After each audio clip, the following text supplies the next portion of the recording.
Boa noite. Boa noite a todas e todos. Desculpa o atraso, mas eu estava na LERJ, enfim, por perto, beira longe, no Rio de Janeiro, desse trânsito. Mas, enfim, é um prazer muito grande estar aqui. Acho que esse debate é fundamental.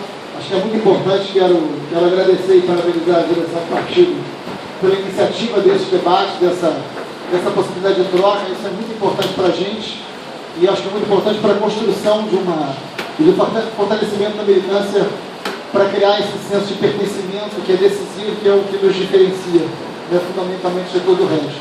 Eu acabei de fazer um pronunciamento, eu queria começar só com duas observações. Acabei de fazer um pronunciamento no plenário, já deve estar entrando nas redes sociais da gente, sobre a questão do Gilmar Mendes. Todo mundo sabe que ele está sentado de forma muito preguiçosa em cima da decisão do Supremo sobre financiamento privado das campanhas, o que já é uma decisão consolidada do Supremo, porque está 6-1 e são 11 ministros, então evidentemente não há possibilidade de um outro resultado. E o Gilmar Mendes, em abril de 2013, pediu vistas no processo. Isso aqui é um mecanismo que pode existir desde que o ministro tenha dúvida do seu voto. Eu não sei bem qual é a dúvida que o Gilmar Mendes tem em relação a isso, né? Mas seja lá qual foi a dúvida, como ele não tem déficit de aprendizagem, já deu tempo de tirar essa dúvida de abril de 2013 até dezembro de 2014, né? Então é inaceitável que isso não volte para o pleno do Supremo, porque é muito importante. Só para que vocês tenham uma ideia, se você pegar as doações das empreiteiras, né, nos últimos 10 anos foram mais de 500 milhões de doação de empreiteira, para as campanhas políticas. O PSOL foi o único partido que não recebeu a doação das empreiteiras. Então, isso nos diferencia, nos dá uma condição de fazer esse debate da reforma política, que nem se esgota no debate do financiamento privado, mas eu quero começar por isso, porque é muito importante.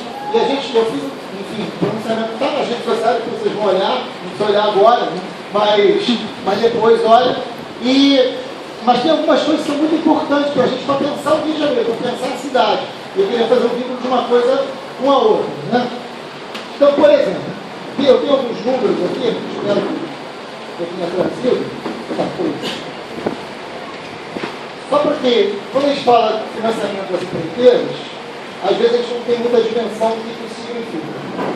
Eu estava brincando hoje na fala da Léa, dizendo o seguinte: vai chegar um momento, assim como a gente usa a camisa do Brecht, nada deve parecer impossível de mudar, vai ter empreiteiro usando a camisa em vista da eleição e evite a licitação, né? Porque é muito mais vantajoso do que poupança, do que marketing, muito mais vantajoso do que qualquer coisa. Só para vocês terem uma ideia, lembrando só do Cabral, bom não deixar esquecido, como ele pretende, nas duas eleições do Cabral para o governo do Estado, oficialmente, vamos dizer que isso aqui é oficialmente, significa não ser real, né? Só para vocês terem uma ideia, a Gerdau Comercial de Aços doou para o Cabral 200 mil e para o PMDB 300 mil. E obteve como isenção do governo Cabral 4,8 milhões. É bom negócio. Ou não é? Qual é o investimento de capital que garante isso? Nenhum. Concorda comigo? Nenhum. Né? Tem outros exemplos. Oficialmente, isso aqui certamente é muito pior. Né? Então vamos lá. Queiroz Galvão. Isso aqui é antes do Lava Jato, né? Doou para o Cabral 800 mil, doou para o PMDB 1 milhão. Vocês sabem que são doações diferenciadas, né? A doação para o partido e a doação para o candidato. E a doação para o partido, muitas vezes, ela fica escondida, você não sabe quem doa para o partido. Muitas vezes o partido é o grande doador da campanha. E aí o pessoal não doa porra nenhuma, né? Então, por quê? Porque não é financiado por essa lógica, ainda bem, né? Então o que acontece? O Cabral na Queiroz Galvão deu 800 mil, o PMDB 1 milhão. E a Queiroz Galvão deu de isenção durante o governo Cabral 4,25 milhões de isenção fiscal. Quem sabia desses números? Né? Não sabíamos. Você vê lá o financiamento da campanha, isso não é financiamento de campanha, né? E tem outros, então vamos lá, só para SHV Gás, deu Cabral 200 mil, tem 200 mil de isenção. Cervejaria Petrópolis, deve ser uma cerveja espetacular, né? doou para o TMDB 800 mil e teve de isenção, sabe quanto? 78 milhões. Beber muito, né? Aí a gente se vale. A companhia de bebidas Chim Cariol doou para o PMDB 800 mil e obteve de isenção 36 milhões.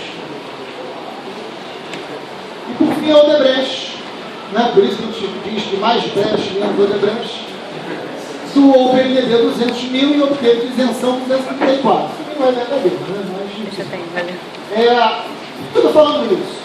Primeiro que é o tema da reforma política que é caro para a gente. Algumas dessas empreiteiras, elas não surgem agora.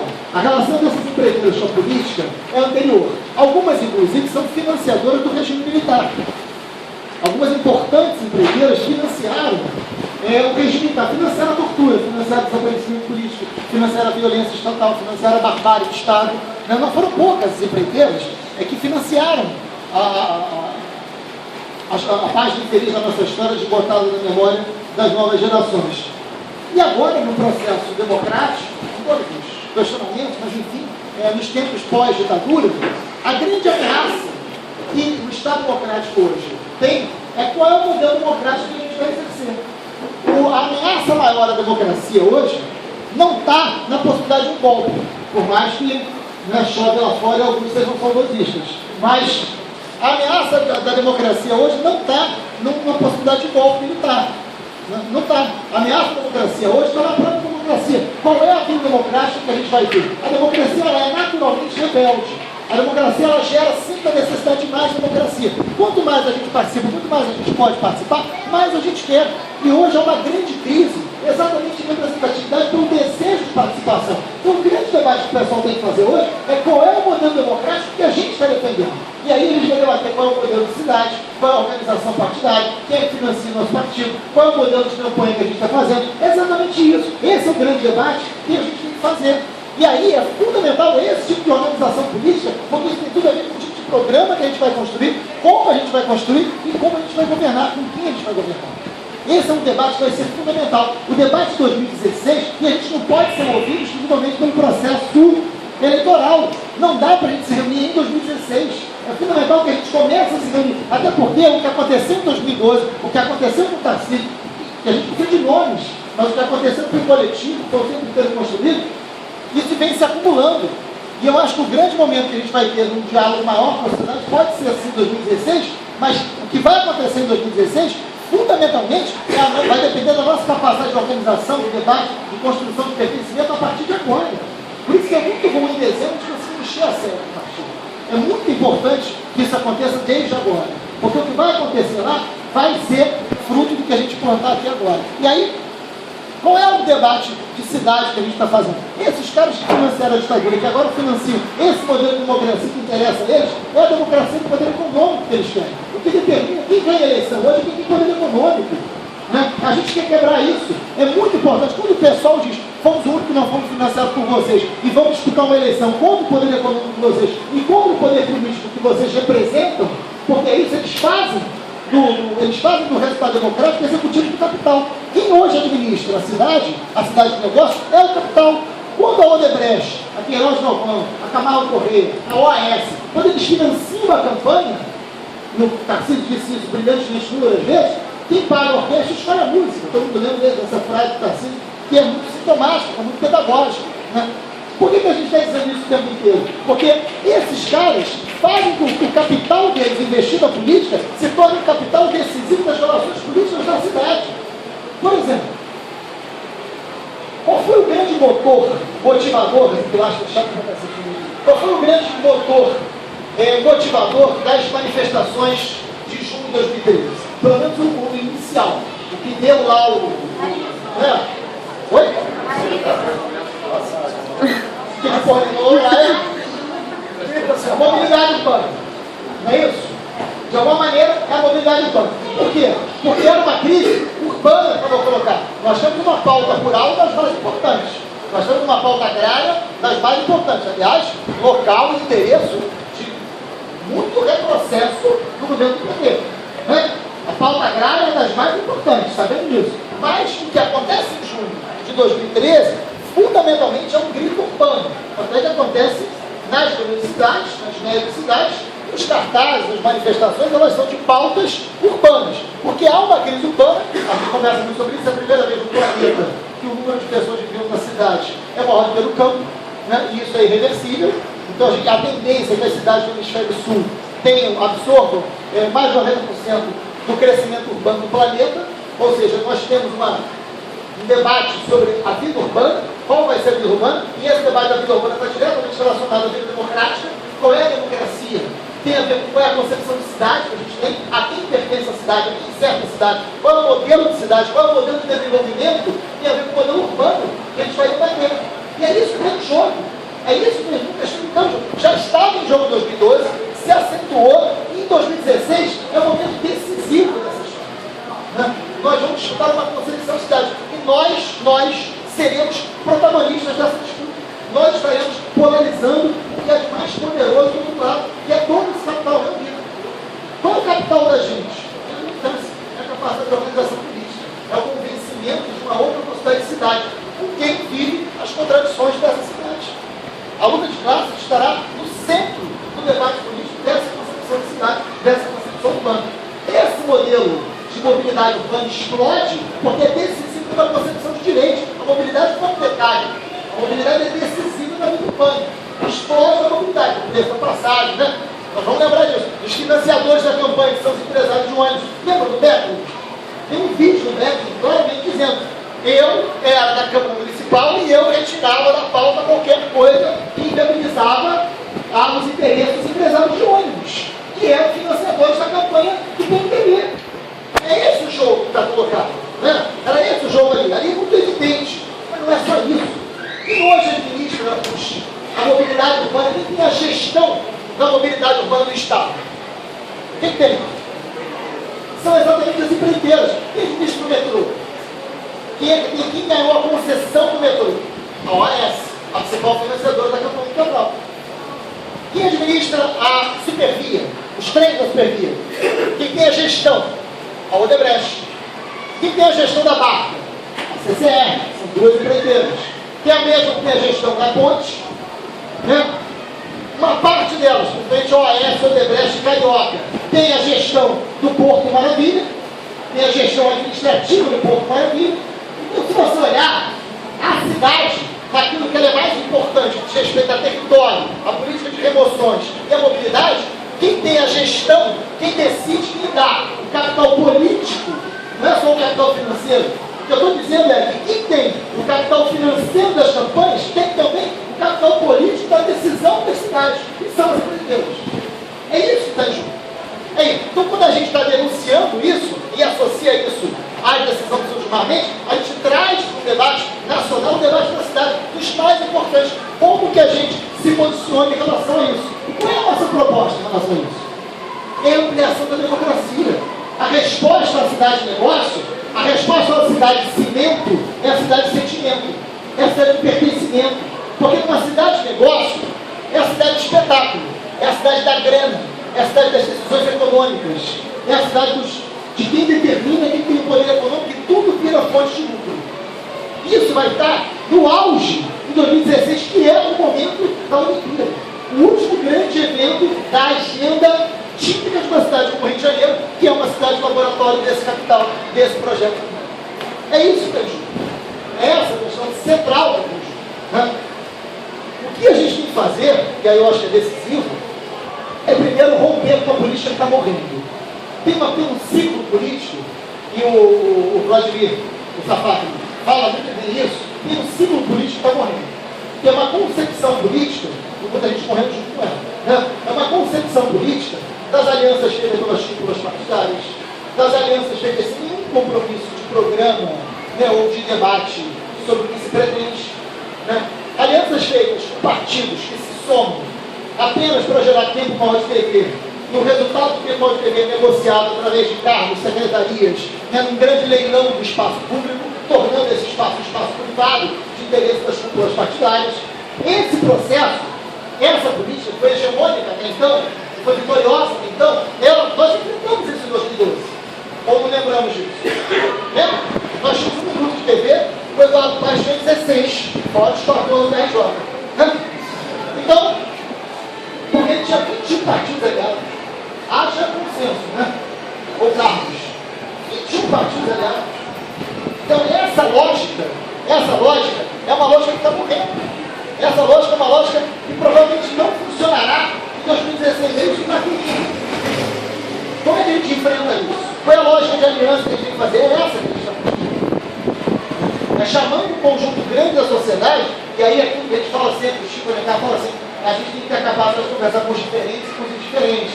A gente tem que ir para os setores que não são setores necessariamente militantes, mas que vivem a vida real da cidade, que estão nos bairros. É muito importante que durante todo o ano de 2015 a gente tenha a capacidade de visitar uma vez por semana cada bairro do Rio de Janeiro, para conversar, para ouvir as pessoas, que tem capacidade de escuta. Isso falta muitas vezes a esquerda é arrogante. Sabemos disso. Muitas vezes a esquerda, por ter muita convicção que fala, esquece de ouvir. Esse erro a gente não pode aprender, a gente tem que aprender a ouvir. A gente tem que visitar os bairros, os lugares onde as pessoas vivem, onde as coisas acontecem, e dizer, e aí? Que Rio de Janeiro é esse? Que Rio de Janeiro que tem aqui na Zona Oeste? Que Rio de Janeiro que tem na Zona Norte? Né? Que Rio de Janeiro que tem nas favelas? Até porque o nome favela não diz absolutamente nada. Maré é completamente diferente de Rocinha, né? Que é diferente de Vidigal, que é diferente de Chapéu Mangueira, que é diferente da Babilônia. O que esses lugares têm em comum? Nada. Né? São histórias diferentes, são tempos diferentes, são organizações diferentes.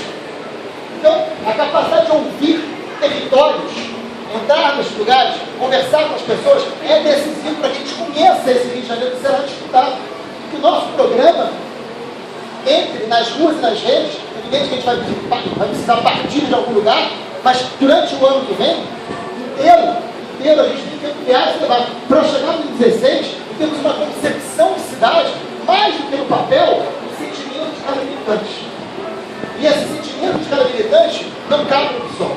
Ele é muito maior do que o pessoal. O pessoal tem que ter a sabedoria e a maturidade de ser um condutor, de ser um espaço, de ser um instrumento de uma luta muito maior do que cabe qualquer partido nosso. Por isso que esse espaço é aberto. Claro que a gente quer que o pessoal, mas que seja bem-vindo à luta, da forma que achar que tem que vir. Essa é uma possibilidade enorme que está na nossa mão, no nosso alcance. O resultado, a vitória política de uma eleição, a gente pode e deve ganhar, a gente sim buscar a vitória, a gente pode ganhar essa cidade, a gente pode administrar essa cidade de uma forma muito diferente do que se faz hoje, mas essa vitória política é muito grande. A gente tem que construir a capacidade dessa organização, dessa leitura de Rio de Janeiro. Porque vai ser o Rio de Janeiro, grandes inaugurações, muito cinema, muita obra, e a gente vai propor uma outra coisa. A gente vai propor, por exemplo, a possibilidade das pessoas participarem diretamente, serem consultadas. É isso que muda a relação com a Câmara de Vereadores. Então, como é que você vai governar sem a Câmara? Né? Dependendo do que significa governar com a Câmara, você vai governar sem. Dependendo do que você quer dizer com isso. Né? Por que no lugar dos subprefeitos não tem conselhos que possam ser ouvidos? Por que em cada bairro não tem um conselho de moradores que permanentemente discute o bairro e discute a intervenção pública naquele lugar? Por que não? Por que a prefeitura não pode? Por que não investir na democracia virtual? Por que a internet serve para tanta coisa que não pode servir a um modelo administrativo diferente, onde as pessoas possam efetivamente participar? Mudar a lógica de cidadania, criar esse espaço de pertencimento é muito importante e é possível. Essa é a aliança que a gente tem que fazer. Essa é a aliança possível. A eleição de 2016 será uma eleição de 2 turnos. Tudo indica. As forças políticas estão colocadas. Nós teremos um candidato do PMDB, não sei qual, isso também não me interessa. Provavelmente teremos um candidato do espaço garantido. Eu não sei se o Romário será ou não será, provavelmente será, né? E outros. Enfim, mas é uma eleição para 2 turnos. E é uma eleição onde a concepção de cidade será debatida. No último ano dos grandes chamados mega-eventos. É a nossa chance, desde agora, de ampliar muito essa militância nas redes e nas ruas, a partir de que concepção de cidade a gente vai querer fazer. Né? Para tudo. Tanto para a saúde, comunicação, para transporte, para qualquer tema importante. Eu queria tocar mais um assunto antes de abrir, porque vocês estão falando a gente não está falando nada. Vamos abrir o debate. Intervalo.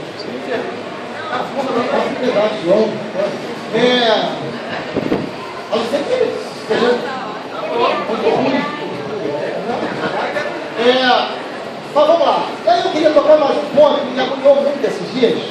Eu estava brincando com o pessoal que trabalha comigo. Esse ano, quem dizia para mim que 68 era o ano que não terminou, eu não tinha vivido em 2014, né? Porque esse ano não tem nenhum inferno nesse negócio. Não pode acontecer coisa imaginar que aquela sacanagem da Globo com a gente foi esse ano. Foi em fevereiro, dia 9 de fevereiro. Né? Foi das coisas que a gente está vivendo que não para. Não para. Tem dezembro que não para de acontecer coisa. Mas tem um elemento que eu estou muito preocupado.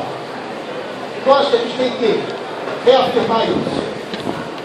Essa semana passada, nós tivemos a morte em termos de 2 policiais no intervalo de um dia, 2 policiais militares. E o governador eleito, por exemplo, ele deu uma declaração seguinte, dizendo que os chamados direitos humanos não se manifestam na morte policial e não se preocupam com a morte policial. Quando o governador fala isso é uma tragédia. Isso é uma tragédia. Porque qual é o resultado dessa história? Né? Primeiro que os policiais realmente são muito graves a situação. Para cada 4 pessoas que a polícia mata, um policial morre. Esse é o dado oficial. Para cada 4 pessoas mortas pela polícia, um policial é morto. Né? No Rio de Janeiro tem a polícia que mais mata e mais morre. São 9 policiais mortos por mês. Esse ano no Rio de Janeiro. É um número inacreditável. Se imaginar que a polícia mata numa proporção muito maior do que ela é morta, significa que a gente tem uma lógica da guerra implementada em um lugar onde o governador ganhou a eleição por causa da pacificação. Que é sensacional. Né? Que é sensacional. Os números indicam algo completamente diferente de qualquer política de pacificação. Tanto para dentro da tropa, quanto para o seu trabalho, quanto para o seu funcionário. Né? Enfim, mas fato é que ao dar essa declaração, ele, com o recado, o governador é o principal comandante da tropa. Ele que comanda. Né? Ele escolhe o comandante da polícia militar, ele escolhe o chefe da polícia civil. O comandante é o governador. Quando o comandante diz que direitos humanos é uma coisa, segurança pública é outra, ele está reafirmando a política de guerra. Ele está reafirmando que a polícia não tem qualquer relação com os direitos humanos, que sequer se preocupa com a morte da polícia. O recado que ele passa é mate mais e morra mais. Isso é uma tragédia para a cidade, para o Estado, para a vida, para qualquer... Isso antecede o debate de qualquer projeto sobre democracia. Porque isso ameaça mais do que qualquer coisa, mais do que qualquer crise da saúde, mais do que qualquer crise da educação, mais do que qualquer crise urbana. Essa crise da segurança, essa crise que afasta direitos humanos e segurança pública, ameaça a democracia, porque diz claramente que tem um setor da sociedade que precisa ser eliminado, que pode, legitima que o Estado possa eliminar alguém em nome da eliminação de alguém do Estado. É isso que está colocado. Então é de um nível de irresponsabilidade que foi feito pelo governador, sem precedentes. E tem consequência muito séria. Tem consequência muito séria o que a gente está vendo. E nesse sentido, nós vamos ter um papel decisivo, onde a gente vai ter que reafirmar que o modelo de democracia que a gente vai disputar, que a nossa concepção de luta de classes, ela fundamentalmente passa pela reafirmação dos direitos humanos. A nossa concepção de luta de classes tem, na luta por direitos humanos, a essência dessa nova percepção de luta de classes. Porque onde no capital do trabalho, onde que a relação capital do trabalho se faz mais decisiva e mais perversa? Não está na mais-valia. Não está na exploração do trabalho. Está na hora de definir quem é gente e quem não é gente. Está na hora de definir quem era a classe trabalhadora e quem era a classe perigosa. Né? Porque o cara que é determinado a classe perigosa, sobre ele não tem nenhum debate no mundo do trabalho. Sobre ele tem um debate do cárcere, sobre ele tem um debate da polícia, que é uma polícia ameaçada pelos direitos humanos. Por isso ela não tem qualquer compromisso com os direitos humanos. E aí, nesse sentido, se legitima a tortura, se legitima a execução sumária, se legitima o desaparecimento. E se legitima a possibilidade do policial morrer, porque é um esporte de guerra. Né? Isso é decisivo na hora da gente pensar sobre a concepção de cidade e o modelo democrático que a gente tem. Porque não dá para partir da ideia de uma democracia sem a gente discutir quem é que está fazendo parte dessa sociedade. Porque não é um debate eleitoral. Eles não estão mexendo os eleitores. Eles não são identificados como eleitores, eles não são identificados em qualquer senso. Eles são vitimados pela política das drogas, ou da guerra das drogas. Eles são vitimados pela política de saúde, eles são vitimados pela política de educação, mas eles são fundamentalmente anulados pela política de segurança. É ali que eles decisivamente ganham interesse do outro. E é uma ruptura ética de um segmento da sociedade que não tem qualquer compromisso com a gente. Qualquer compromisso. Se a polícia amanhã matar 5, olha, agora vocês vão falar alguma coisa, depois que a polícia morreu, vocês não falam nada. Então eles não podem questionar nada. Então isso é uma tragédia. Porque a gente precisa dar corpo político a isso. A gente precisa dar corpo político. O programa do pessoal sobre cidade, o programa do pessoal sobre democracia, dizer que ninguém tem desconto. E aí o debate sobre Estado, território, governança e soberania é decisivo. Qual é a nossa concepção sobre as favelas? É um espaço que cabe uma ação exclusivamente militar? Ou é um espaço construído da cidade, onde a gente quer construir autonomia através da cultura, através da educação, através da saúde, através do pertencimento? Né? Porque se for um espaço do medo, se for um espaço para matar e morrer, se for um espaço para... E a guerra tem território. O território da guerra, o território de tudo vale, porque o objetivo é eliminar o inimigo. Se eu parto do princípio que a minha concepção democrática não tem inimigo, eu mudo essa guerra. Nesse território que eu vou disputar, eu tenho que disputar as vidas. E aí a gente tem que ser muito ousado. A gente tem que disputar todo mundo. A gente tem que disputar todos. Aqui tem uma galera grande das juventudes. Jovens de várias idades. Mas tem várias juventudes aqui. Tem uma juventude que não está aqui, não está mesmo. Esse, aliás, é um bom exercício. Né? Se a gente olhar para o lado, o público hoje aqui é um público hegemonicamente branco. Olha para o lado. Hegemonicamente branco. Discutiram muito. Foi quatro. Então, é um público hegemonicamente branco. E aí, por quê? Esse é um debate que a gente tem que estar trazendo e a gente não está vendo isso. Não. A gente está vendo. É isso mesmo. E não é simples. Então, qual é a política? Como é que a gente vai entrar em cada espaço desse e fazer esse debate? Trazer o pertencimento desse espaço. Não adianta ficar esperando. A gente tem que ter uma política que vá nesse espaço, escutar cada uma dessas juventudes. E aí não adianta a gente levar algo que seja distante. A gente tem que ouvir e a gente tem que ter a capacidade de incorporar as lutas fundamentais que estão do lado de lá. E não pode ser uma ação messiânica, onde a gente leve para esse espaço as lutas que nós entendemos como sendo prioritárias. Que ele determina o que ele está no dia a dia. Enfim, para que a gente possa abrir o debate, não é à toa que a gente insiste muito na ideia de que a luta política hoje é pedagógica. A luta política hoje é uma luta onde a gente precisa construir um outro olhar, uma outra capacidade de olhar. E essa disputa sobre concepção de cidade tem muito a ver na forma que a gente vai se organizar politicamente para disputar essa concepção. Nós temos um eixo central do enfrentamento da cidade de negócios, que é a cidade de direitos. Mas isso é um princípio, isso não é um programa. Isso é um ponto de partida, não é um ponto de chegada. Os mandatos do pessoal, enfim, são meios, não são fins, são instrumentos. O fim da gente é uma sociedade mais justa. Como é que a gente vai fazer para chegar lá? Vai depender do que a gente está começando e não chegar agora. Vamos lá, vamos para o debate.